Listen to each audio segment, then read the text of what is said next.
Orang tidak merasa tentram karena banyaknya orang yang mengaku sebagai ormas, yang mengaku sebagai LSM, yang sudah secara terang-terangan melakukan intimidasi.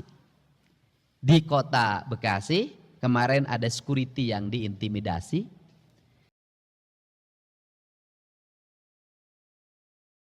Saya akan terus memberikan pendampingan agar pemerintah provinsi memenangkan gugatannya.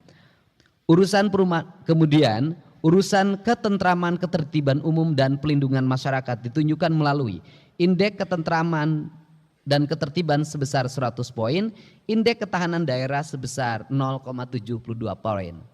Hal yang hari ini menonjol adalah orang tidak merasa tentram karena banyaknya orang yang mengaku sebagai ormas, yang mengaku sebagai LSM, yang sudah secara terang-terangan melakukan intimidasi.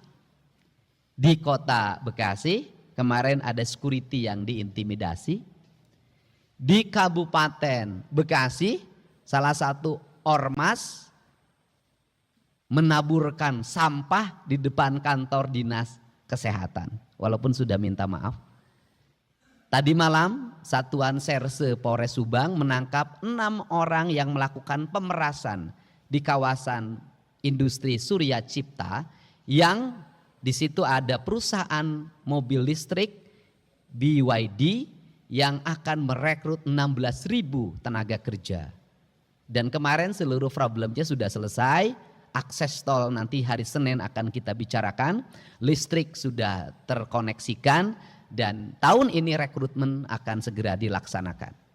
Nah, untuk mencapai solusi itu saya sampaikan ke para anggota DPRD bahwa tadi pagi saya sudah telepon Kapolda dan Pangdam, mungkin hari besok kami akan mengeluarkan surat keputusan hari Senin pembentukan Satgas anti premanisme. Yang itu nanti terkoneksi sampai tingkat kecamatan, kami akan melengkapi berbagai fasilitasnya. Itu mobile dengan target dalam tahun ini Jawa Barat terbebas dari premanisme.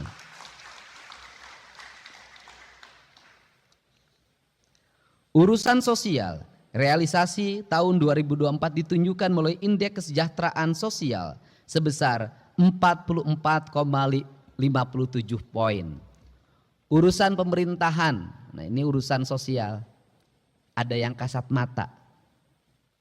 Di jalan-jalan menuju gedung DPRD ini di perempatan-perempatan masih banyak orang yang minta-minta, orang yang ngamen. Saya sudah minta ke dinas sosial siapkan alokasi, mereka bawa problemnya apa, kalau memang kampungnya anterin ke kampungnya, kemudian cari solusinya. Kalau nggak berubah-berubah manusianya, kita tegas saja, tidak boleh lagi ada ngamen-ngamen di perempatan yang tidak jelas ngamennya. Ngamennya bukan berkesenian tapi hanya sekedar cari uang, yang ngelap-ngelap kaca, bawa anak-anak kecil untuk minta-minta. Karena bagi saya kota Bandung adalah etalase dari peradaban Provinsi Jawa Barat.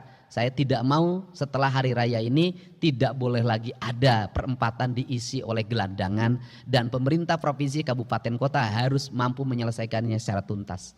Ini komitmen saya.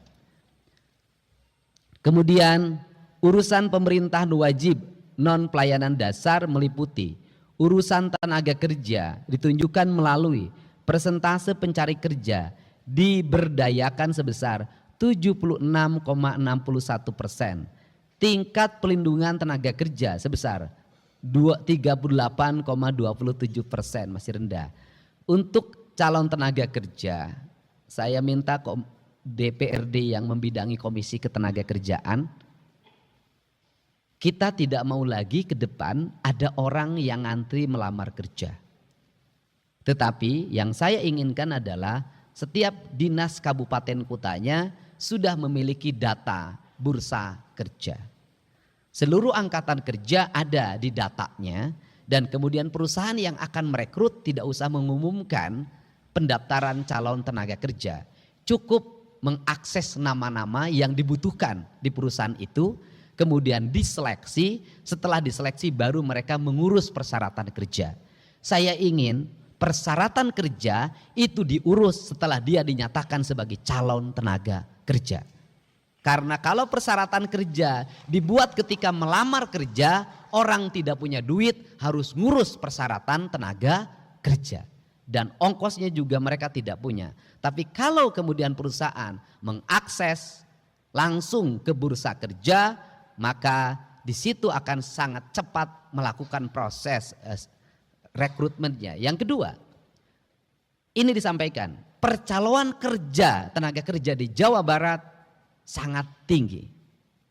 Banyak sekali oknum, baik oknum aparatur, oknum karang taruna, oknum ormas, oknum LSM, oknum aparat desa, dan oknum manajer personalianya bekerja sama melakukan rekrutmen dan di situ berbayar. Angka pembayarannya itu dari kisaran 3 juta sampai 30 juta per orang. Dan itu dilakukan secara terbuka. Untuk itu saya sampaikan bahwa tahun ini tidak boleh lagi terjadi percaloan tenaga kerja. Yang lebih menyedihkan lagi adalah orang untuk memberikan suap atau pungli calon tenaga kerjanya. Banyak yang minjem ke bank emok. Banyak yang minjem ke bank keliling. Rata-rata 15 juta. Menyedihkan lagi mereka menjadi tenaga kerja kontrak. Dan setahun kontraknya diputus. Dan akhirnya menjadi gelandangan orang tuanya. Jadi saya menemukan banyak kasus itu. Untuk itu ini yang harus segera dituntaskan di Provinsi Jawa Barat. Agar investasi kita investasi yang nyaman.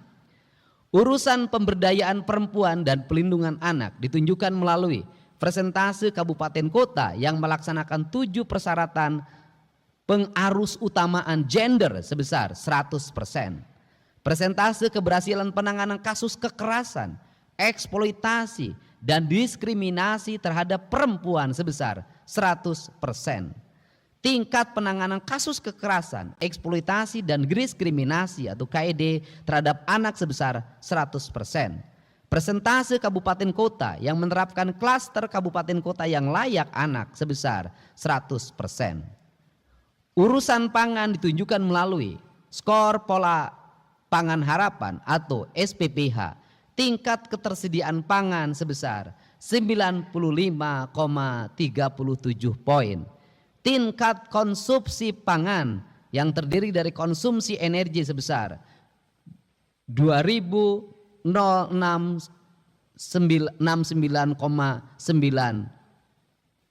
KKAL atau per kapita per hari dan konsumsi protein sebesar 62,3 gram per kapita per hari.